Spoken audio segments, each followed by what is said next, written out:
Welcome back to a Dicey Experience. My name is Jason Sketch. I am your DM, also known as the Awesome DM. I've got the crew here with me. We've got over here Lazy Man. Who are you playing for this awesome and epic show? I am playing Jean Lafayette, the dashing rogue. Who has some very long and exciting ears, I hear, as well. Yes, a little bit. And we also got my main man, Meerkat. Hello, I am playing Lucas Bendwa, the human cleric. And last but certainly not least, Mr. Stolen. And I am playing Crew Saipan, your magnificent warlock turtle. Last time, our crew found themselves in a cave with a large sea serpent and almost lost a crew member to this crazy and epic battle. But in the midst of capturing an egg and slaying this large beast, they were able to escape, barely with their lives. Your boat makes it out of the cave. By this point, the sun is beginning to set. There's still damage to your boat. It's leaking in some places, but not terribly because Jean did a pretty good job of maintaining the boat, or at least doing some minor repairs to keep you from sinking. Though it may not hurt for you to find some shipwrights at some point soon to make some repairs on your boat. You look around, the other boat that you saw is not anywhere in sight. It must have sailed off into the horizon, which is good news for you. The captain gets back up to the top of the boat, puts his coat back on, and smiles a big toothy grin. Well done, boys. Let's keep heading to Feadrcal. He resets course and begins to set sail again. Anything you guys would like to do before night falls? So, Captain, don't you think we need to be heading somewhere a little bit closer to get the ship repaired? We are starting to take on quite a bit of water. This is the closest island. We should be able to find lumber there. There shouldn't be much issue. Say so. Do I know of any islands that would be closer? Yeah, you can roll a history check. There's a map also laying out on kind of in front of him there. Do you know nautical things of the Just a little bit I picked up at the tavern. Okay. City. Cartoon. 10, would you say? Kind of check? Oh, make a let's say a navigation check. Make a survival check. Survival check. That'd be a 13. 13. Yeah, you're kind of looking at the map. It's taking you a minute. You're kind of getting yourself reacquainted with how the maps work, with how the compass works. It does look like this island and a marine-owned island are the two that are kind of the closest by right now. But you're also noticing that you're not too far off, maybe a week's travels away from your home island as well. So, yeah, I say we keep going to Fortune. Where was I going? We're going to Feadrcal. Feadrcal. Better Let's call. go back home. I want to go to We're done. Tortune. I'm over it. All right. Night comes in. John goes out for his first two watches. You're steering the boat. Is there anything you do on your watch that's... I stand there like an amazing pirate rabbit, as cool as can be, even with only seagulls watching, and just let the sea air blow through my ears, enjoy the feeling of being in charge. The night air blows. It's a clear sky. Nothing exciting really happens to you. Though it is refreshing to not be in that cave and be anywhere near any sea serpents to your knowledge. Yes. Your two shifts end, and you go and get Bull. Bull, you're up. It's time to take watch. All right. Gets grudgingly out of bed, starts kind of walking up to the top deck. Clear night sky. Where do you go? Would you go to the crow's nest, to the driving portion? Since I just woke up, I'll probably walk to the front of the ship so that the cold air can wake me up. I don't think I should be climbing the crow's nest just yet. A good hour or two, you kind of hang out there. That cold air brushes against your face. Your eyes are closed, but you can hear what's kind of going on around you. You begin to notice that the wind blows just a little bit harder. And a little bit harder. It's brushing against your face, and now it feels like something's scratching against your face. You open your... Good. I just kind of start swatting. Like, is there a bug or something flying around my face? No, it feels more like sand. Like a sandstorm is brushing against your face, pelting you now. When you open your eyes, the sea has turned to sand. As in we ran ashore? No, as in like you were in the middle of a desert. I just like slapped myself, thinking I fell back asleep. Slapped yourself real hard. And when you open your eyes, your feet are now being covered in sand. And it looks like the sand is starting to blow onto the boat. It's beginning to cover the boat. It's starting to make a good weight in front of the door if you were to even go back to your room. And the boat's starting to begin to fill with sand. Going to... Do I see anybody else out on deck with me? Captain out? Is Luke out? No. Last you saw, they were all still asleep. I'm going to turn tail and run towards the doors and see if I can, when open, I can get down there and warn people what's going on. Okay, yeah. You get to the door and make a strength check. They're always so low. 17? No. And you pull on the handle, and as you're beginning to pull, you look down, and that sand is filling, and now it is about at your waist level. You stand in this space any longer, you will be buried in sand. I'm going to scream as loud as I can. Somebody, please wake up! And then I'm going to run over to the crow's nest and try and climb it as fast as I can to get out of the sand. Okay. This is my favorite check for you. Make an acrobatics check. 17 minus 2 is a 15. Impressive. In the middle of a sandstorm, you're able to climb that crow's nest. It's that adrenaline. See, exactly. The adrenaline's just kicking in, and you're climbing, you're going. When you start getting to the top, it is now covered, that door. It's completely covered to the point that you feel like if you jumped from that crow's nest and landed in the sand, you would be able to walk right up to the top of the boat where the steering wheel is, which I'm sure there's a better name than a steering wheel for a boat. Your boat is buried in the sand at this point. I'm just going to have a mild panic attack at this point. Okay. Roll me a perception check. At 11? 11, okay. You see a small figure off in the distance, and it looks like it's flying towards you. It's yellowish in color, and it's slowly getting bigger and bigger as it's flying directly to you. Does it look like it's flying? Like, does it have wings, or is it more like floating? It's more like a floating, but it's not like a slow float. Like, it's like a... Imagine almost like a Goku kind of flying through the air, just that kind of that jet, quick flight. Okay. Beelining it towards us. Beelining it towards the crow's nest, yes. I'm going to reach down and grab my ring. Okay. And just start saying a prayer. Just anything to save me at this point. You begin to do that, and you hear laughter coming from that figure. And as you look up, it's getting closer and closer. Its top half of its body is large and muscular. It's wearing a white vest with a red, almost like a solo cup type hat. You know those red hats that look like a solo cup, and then they got the little fuzzy tail coming off of them? And then he's got a white belt. And then there's no legs. It looks like, almost like a ghost. Roll me one more perception check. 9. This creature feels vaguely familiar. You can't quite place your finger on who or what it is. Can I help you? Are you causing this? And I'm just gonna like start motioning all around to the sand. And you hear a voice, and it echoes from your ring, but it also echoes from the voice of the man out there. Why, yes, young friend, I am coming to speak with you. Me. Roll me a perception check. Or history check. We're a history check. Not good. 3.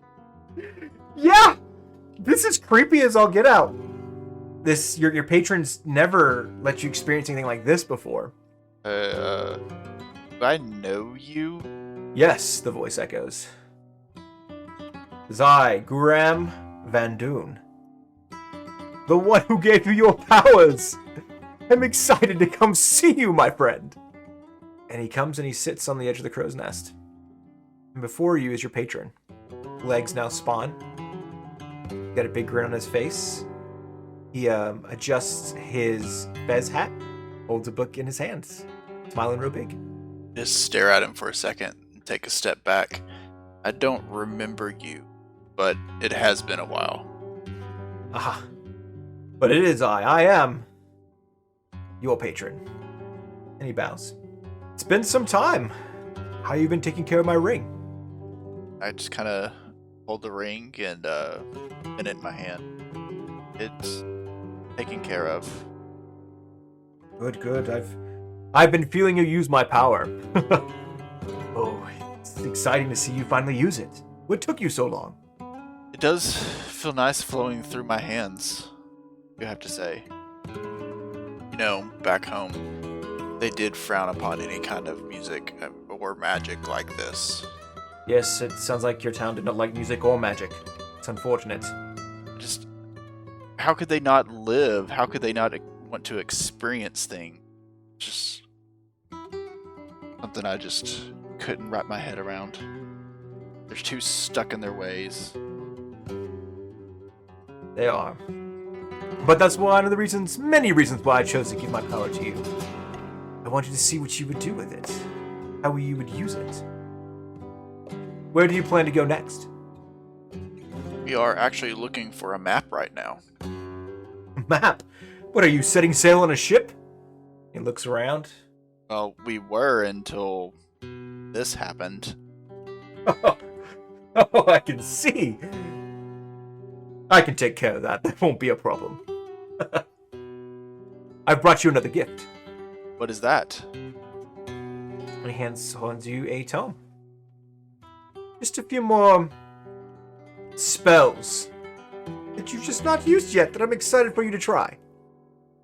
I gingerly take the tome from him, start flipping pages. Ha! Be careful, that is an old tome. Fascinated by the arcane writings in the book, I just hold it to my chest really close, stare at my patron, and say, "Thank you." You are quite welcome. He bends down, he spits in the sand, and he takes a clump of that and he rubs it over your eyes.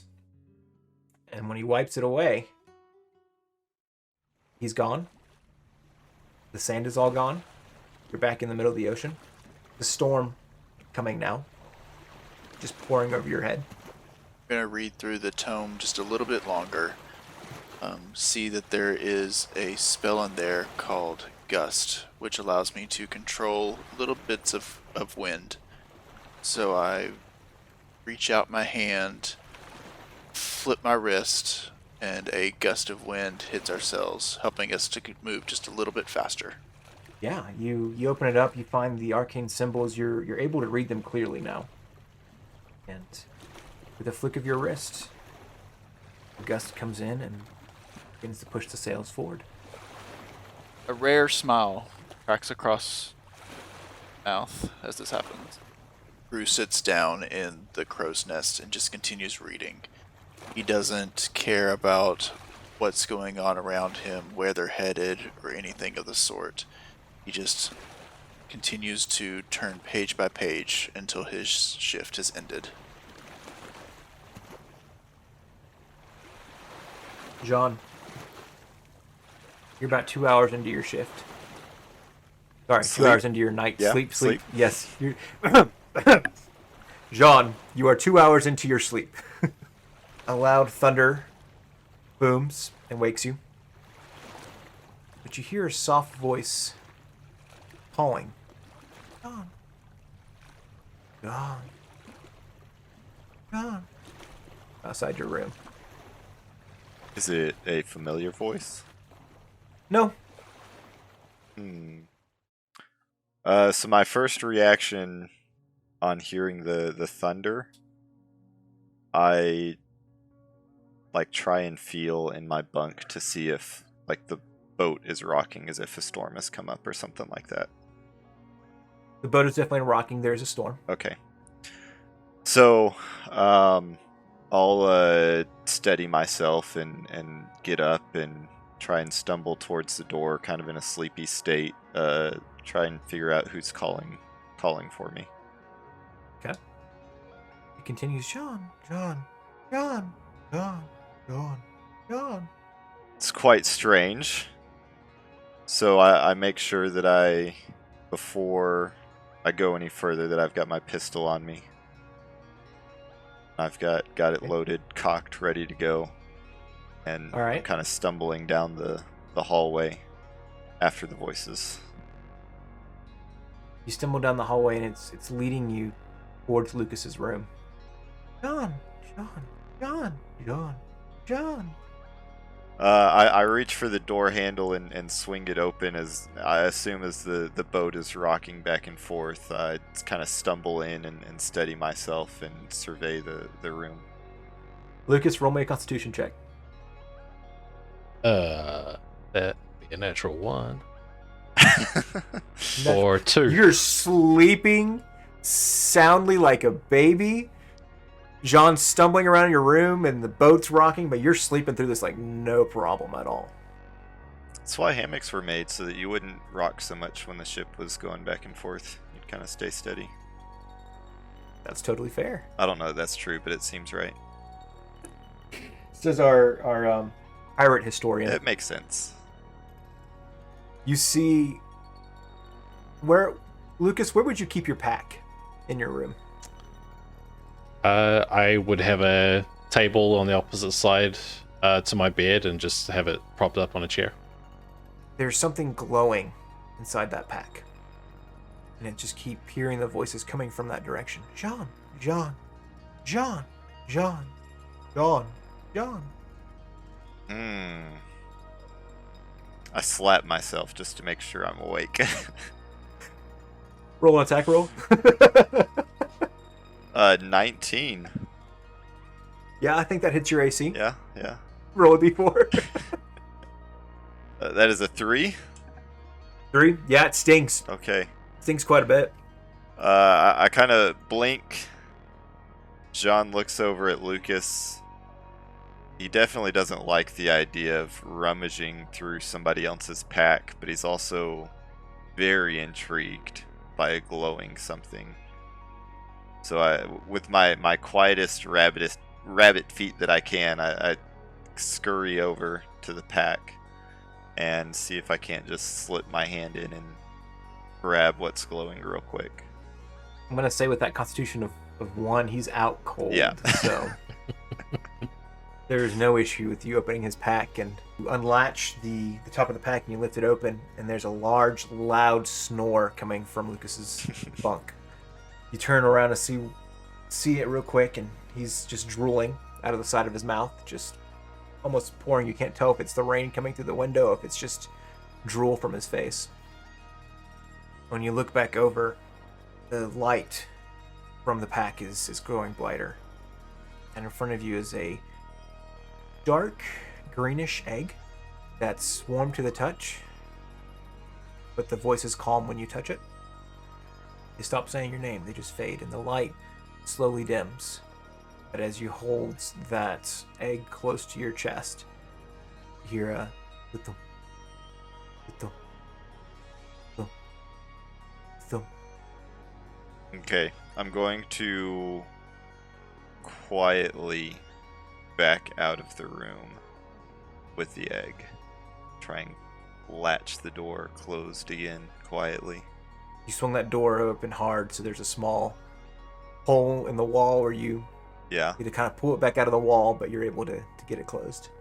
Okay. So again, I don't recognize this voice, right? Nope. Okay. So in my mind first, I'll kind of call out to the egg and just say hello. No response, just the heartbeat sound again. Okay. And I'm walking back to my room with it, and so as I'm walking back, I say out loud, hello. No response. This would be a great time to know magic. John gets about halfway back to his room, and then his conscience starts to kick in a little bit. I don't recognize this egg. I never saw Lucas take it or anything like that, or this is the first time I've seen it, right? Correct, yeah. You recall from our last recording. Yeah. Lucas, he grabbed the egg. Crew tried to see if he could see it. He said no. I asked if you'd like to make that roll, and you said, I'm good. Okay. So I'll, again, I get about halfway back to my room. It's not calling out to me. It's not doing anything. And it's not mine. So I'm going to go back into Lucas's room and see if I can stealthily just drop it back off. Okay. So you open the door. Lucas, make another Constitution check for me. Come on. 14. 14. Yeah. You open that door. It slams back open. And Lucas sits up straight in his bunk and is staring at you. What's wrong? Is it my shift? Not quite. Not quite. And I'll quickly shove the egg behind my back. Did I And see him do that? Roll me a sleight of hand check there. okay. And I'd say roll me perception check with disadvantage because you're opening your eyes. You're just waking up. You're not gonna need the disadvantage. That's not gonna make a difference. Well, natural 1 Oh, maybe. for a 3. I'm trying to find sleight of hand. Oh no. sleight of Okay, hand. I got a 5. Sorry, my sleight of hand is 0, so I got a 1. Well, it'd be a perception, not sleight of hand. Oh, his My sleight sleight of of hand. hand. Yeah. Sorry, then 3. And I got a 5. I rolled a 2. All right. You fumble really bad, but you are able to hide that behind your back. So I look at Lucas and I say, there's a storm. I wanted to make sure you had secured all those barrels after we were rummaging around with them the other day. I don't want to lose any of our goods. I didn't think about it. I guess I'll go down and check, and I start getting No, out of bed. no, don't worry. I'm the quartermaster. Get your rest. I'll take care of it. I don't know why you woke me up then, but okay. You're right. I wasn't even thinking. And I'll close the door. And I'll go like actually down into the hold and find one of those barrels of sugar that we have, and put the egg in the sugar, hoping that's probably the least likely thing to be disturbed. Yeah, you put it down in there. You're able to shove it in there. You close the lid back on. You go back towards the steps, and it starts to go, John. That's what I was afraid John. of. Okay, I'll take the egg out. It's kind of sticky now. Yeah, Got sugar all over it. Yeah. It's poor planning. Yeah, I guess I'll get a handkerchief or something like that and wrap the egg up and just put it in I'm assuming it's like a chicken egg size. Is that incorrect? No. It's like a Pokemon egg size. You're looking at more like... Okay, I've never seen a Pokemon egg in real life, so how big is a Pokemon egg? Take like an ostrich egg, Okay. then double it. Yikes. Wow. Okay, this thing is massive. How the heck did I hide that behind my back? It's impressive. Okay. Lucas was still like getting Very asleep. the sleep gunk out of his I was eyes. wider than you were. Okay. Well, shoot. In that case, I'll just take it to my room and put it underneath my hammock and try and go back to sleep if it'll let me. It does. Okay. Yeah. You starting to fade to sleep, and you're about to fall when you hear it say, "Father," Ooh. and that's it. And then it gets quiet. The light dims. Everything else fades out. Okay.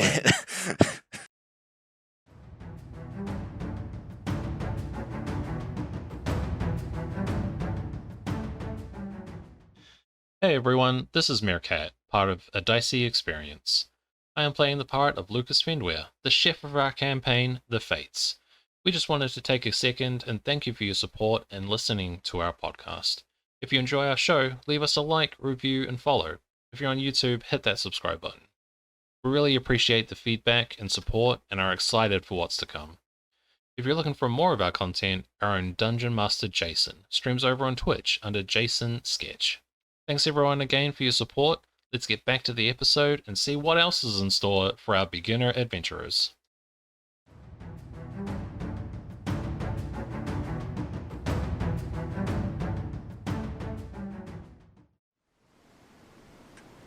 The sun never really comes up the next day. The storm continues on through the night. Or through the day, excuse me. The morning. You guys are out there kind of battling the storm, but you're still making your way towards the island, Feadrcal. Is there anything you guys want to do during that day?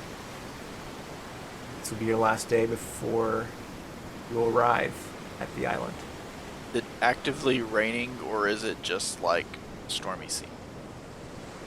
It's actively raining, like pouring down rain.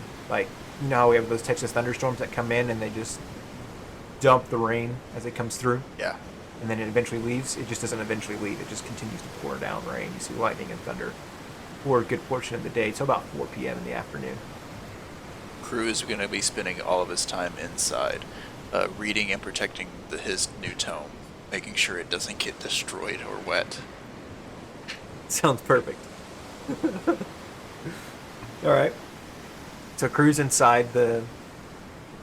Where? Where are you inside? Are you inside the kitchen? Are you inside the storage area? Are you inside the bedroom? Are you inside your shell? The crew is inside his bedroom. John, you just kind of letting him chill in his room all day? Every now and again I'll go down and just give him the stink eye. But yeah, I'll let him do whatever he wants. He almost killed me the other day, so I don't want to mess with him too much. See the soaking wet rabbit coming by and just giving a total glare. You can only imagine the thoughts being like, I have fur and you don't. Why are you inside? You're an amphibian. You're built for this. After about the 5th time, I chunk an orange as he passes. I will at some point, maybe during a meal or something, pull Lucas aside and say, hey, I'd like to tell you why I was in your room last night. Oh, sure. I woke up in the middle of the night as the storm was starting, and I was hearing voices call out to me my name. And they led me to your room where I came across some strange large egg. And it was glowing inside of your pack, and when I seized it, the voices stopped, and I could hear some sort of heartbeat. And my curiosity got the better of me, and I took it and attempted to communicate with it. And I apologize for breaking that trust between us there, but I still have the egg. It's in my room. I attempted to leave it, and every time I did, it continued to call out to me. So I simply kept it with me so I could get some decent rest, but I don't want there to be any mistrust between us. I don't like that you came into my room to steal something, but since it is some strange thing that is talking to you, I think we best focus on that for now. Are you hearing the voices now? I'm assuming the voices didn't continue. I'm shaking my head no, but my camera's not on. That's correct. No. During the night they stopped. So I'm not sure what's going on. You're free to take it back at any point. I needed a night's rest, and the only way it would get out of my head was if it was near me. I can take a look at it. Maybe see if I can check it myself. Seems like we I came upon it. I mean, I didn't tell anybody. We were still getting back on the boat, and it was nighttime, and I kind of forgot about it. You're fine to spoils or to each his own. I mean, it's something you found and wanted. I don't begrudge you of that. I'll I'll look like I'm thinking, and I say to John, I'll finish this meal and I'll serve, and then I'll take some time to look it over after our meal. Sounds good. Sounds good.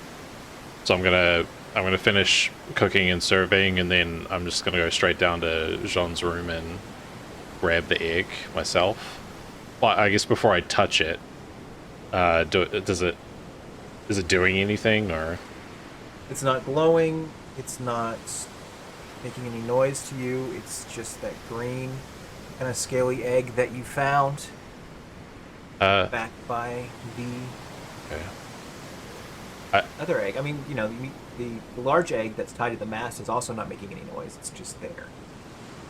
I am going to sit down in John's room in front of the egg, and I'm going to ritual cast detect magic, and it's takes me 10 minutes to do, but I kind of open my senses out into the room and see if I guess anything magical picks up within 30 feet of me. Is Jean's room visible from my room? Like, is he across the hall from me, or what? I'm trying to imagine. No, you are. When you come in, it's John's room, Lucas, and then you're on the same wall as John. So you guys share a wall with each other. And then there's a couple other rooms that go down the hall that are kind of empty. And at the end of the hall, there's stairs that go down to where they found you, and there's a stairway that goes up to the captain's quarter. Do I hear Lucas in Jean's room? How loud are you being, Lucas? I'm not trying to hide my presence at all, so you'd probably have heard me open the door and go in and fumble around. Hearing the door open, I'm just going to assume that Jean returning to his. But then as soon as I hear Lucas's voice coming from there, that really piques my interest. I get up and I kind of walk towards their door, trying to eavesdrop on what's going on. Okay. Is there... I'm going to be careful with this. Are you being noisy about it, or are you trying to be stealthily watching him? Yeah, stealthily. Alright, and John, are you there watching him do this, or are you just kind of doing your own thing? No, I'm assuming I'm up on the top deck helping the Nadar steer, take care of the sails, all that kind of stuff. He's kind of asking you if the word is really helm, not steer. Yes. No. Helm is Okay. helm is appropriate. Oh, alright. Okay, yeah, roll me a stealth check, crew. A 12? Oh. Okay, Lucas, do you want to roll a perception check? Sure. Or Nope, you were zoned into this egg. There's an old magic coming off of it, but it's not like a magic item type magic. So you know you've done detect magic before. I'm like, okay, cool. That's obviously a magical coin. That's obviously a magical sword. This magic is old, coming off of this egg. the egg itself isn't magical. There's like an aura around it. Yes, there's you remember John talking about a heartbeat, and you watch the egg itself kind of flashes like a heartbeat does. Do I see the egg flash colors too, or is it just one solid color still for me? It's still just solid color for you. It's because he's using detect magic that he's kind of got this. You can see the aura of it doing that, but detect magic only lasts for so long before it fades, and he wouldn't see that anymore. So detect magic lasts for 10 minutes. I guess I'll sit and watch it for maybe half that time, and then just kind of look around and see if it's affecting the room in any way, or myself.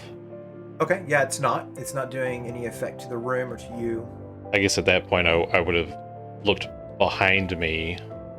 You standing in the doorway with it open? After standing there for about 5 minutes watching Lucas just stare at this egg, I'm going to slowly walk in and stand behind him. What is that? What do you have there?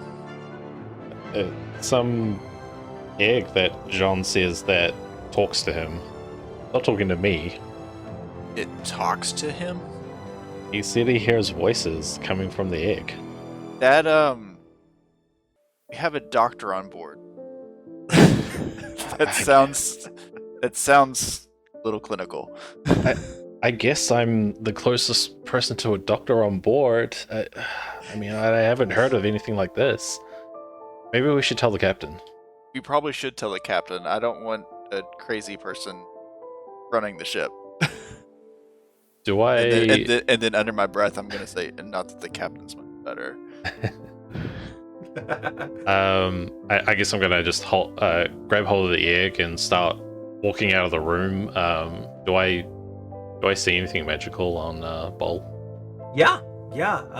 There's a small glow from his hand. Are you carrying the tome with you? No, I would have left my tome in my room, but I am wearing my necklace. Okay, so yeah, I see a small, not from his hand, but from around his chest, like around his necklace, there's a small glow of magic. Okay. I'm gonna go up and talk to the captain. Okay. It begins to fade a little bit as you start getting up there, but you can definitely see 3 different objects on the captain that are glowing as well. Can I... John, are you up there with the captain, or where are you at? Yeah, like I said, I assume I'm helping out. They're both up there kind of looking at the map and looking at the helm and making sure things are heading in the right direction. I'm following behind. Okay. So you got this egg in your hand, you're going up the stairs. So I go up to the deck and I look for the captain. Is he on deck? Nope, he's up by the helm. Okay. Both he and John are up by the helm. So I'm going to make my way over and go up to the helm and Captain. Lucas, is it second lunch already? I don't think we want to eat this just yet. I am detecting some kind of old magic aura coming from this egg, and Jean has said that he has heard voices coming from it. You're hearing voices? I'm hearing the egg emit voices. Is it talking to you now? Is it talking to me now? No. No. Well, it's strange that a drake egg would talk to you. A drake egg? Yes, a drake egg. You know what this is? Yes, drakes, when they fall in love, a mother drake and a father drake will get together, and do you not know how sex works? Disgusting. Well, I do know, but is this dangerous? No. And do drake eggs typically speak to people? And roll a history check on that if he knows this. I've heard stories of rangers that have drakes they can communicate with, but nothing substantial. John, what exactly has it been saying to you? It's just been saying my name over and over and over again.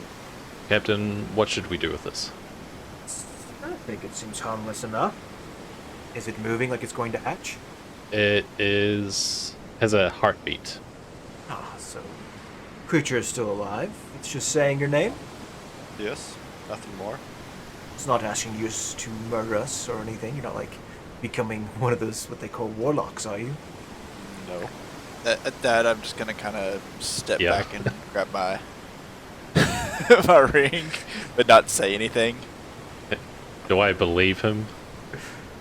Believe who? Jean. Do you? That's a great question. That is. Do you believe him or not? Can I tell if he's lying? Yeah. You can make an insight check. 16. 15. No, he's Doesn't look like it. Go ahead. he's telling the truth. And if your detect magic is still working, there's like a void of non-magic around him. It's just plain Jane. As you hold the egg, it does seem warmer on the end that's closer to John. Almost like the body in it is kind of moving closer to where Jean is standing. I think whatever's in here likes you, Jean. I'm under that impression as well. Are Not quite sure how I feel about that yet. Captain, if this thing hatches, will we be in trouble? I don't think so. Not if it sees me as the mother. That's exactly. Jean was able to tame Bull over there. I think it shouldn't be an issue for him to tame a creature like this. I wouldn't say he tamed me. I also haven't known Bull since birth, so I think this is, I think we've got a good start here. Yes, this shouldn't be an issue. You promise to water and feed it? Yes, of course. Of course, I'll take care of the creature. And there's no problem for me. Is there a problem for you, anyone else? As long as it doesn't try to eat me. I hand the egg to Jean. John holds it very precariously, as if he doesn't really know what to do with a drake egg. I hear you're supposed to sit on it. I'm not sitting on the egg. All right. I don't imagine it'll eat you, Bull. I wouldn't worry too much about it. It'll be a small tyke, at least for a while. Captain, do you know what the big egg is as well? Yes. That was a sea serpent egg. What is? Are we... are we in danger of that? Have we noticed any movement from that egg? Is it, like, close to hatching or anything? No, it's still doing good. It's when you're all looking at it now, and based on your survival check from the last episode, the ropes are definitely a lot looser than when you first made the tie. But other than that, no, it's not been moving. It's kind of been just staying at the mast. Crew's gonna walk up to the big egg and just put his ear against it to see if he hears anything inside. Daddy. He does not trust this. Daddy.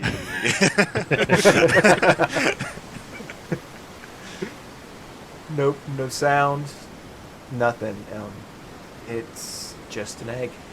Okay, everybody, I think we're safe. I don't hear anything. Good. Walk away very confidently. I think we should throw it overboard. No. We can sell that thing for so much money. I thought that's why we were keeping it, so we can make some gold off of it. I thought it was breakfast. We just fought one, and then they killed me. I don't want another one. You told me yesterday, that we had 2 weeks before anything back to it. Oh yes, I do remember that. Yes, it was only yesterday. He has slept since then. Apparently not, with Jean waking everyone up in the middle of the night. If there is any signs of this thing cracking open, we need to drop it, but let's hold on to it, at least for as long as we can. This one will be much smaller than the last one we fought. I don't think there's anything to worry about. We took care of it okay. You can see that Lucas is visibly shaken by the fact that this thing holds a sea serpent in it. Do you know how much longer it'll be until we get to Feadrcal? Yes, we'll be getting there probably around lunch tomorrow. So, we could try and sell the egg tomorrow. I doubt it's gonna hatch within a day. Oh, perhaps it's an island of kobold and goblins, so That's quite a lot of food for a kobold. that is a lot of food for a kobold. A good feast for a kobold clan. Might have a hatching of a plan after all. Might be able to pay for any repairs to our ship. You just see Crew's eyes roll in his head. That very dramatic, cartoony type of roll. I think there's something wrong with Bull's eyes. You better check on that too, Lucas. I see him just rolling his eyes, and I was rolling mine at the same time. So, I think he's fine, sir. All right. Fair enough. Well, we'll be arriving at the island tomorrow. I imagine a good hearty dinner tonight and a meaty breakfast tomorrow, and we'll be ready for a fantastic day. I will get started. Yeah, that's a good spot to end for tonight, or for this episode. What do you guys think? I think we need to fade to black with John going to sleep and hovering slightly over the egg just for a moment. Like Alien? No, like he's laying on the egg. Oh. He's perched on top of it.